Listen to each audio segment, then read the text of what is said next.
Hello guys, in this video I will show you how to check Roblox game analytics. So without wasting time, let's get started. First of all, open the Roblox game. To check analytics of the game you have created, tap on more in the bottom right corner. Then scroll down and you will see create, tap on it. In the create section, scroll down and you will see your game. Tap on it, then tap on view analytics option.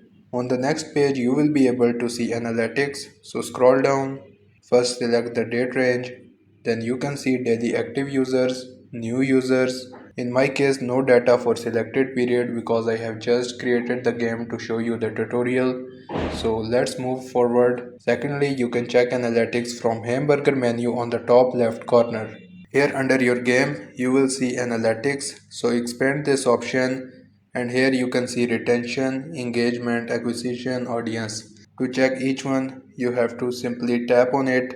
Then you will be able to see retention. In the same way, you can check engagement, acquisition, audience. Simply tap on it like this is audience. So here you can check audience country, gender, age, and language. And this is how you can check Roblox game analytics.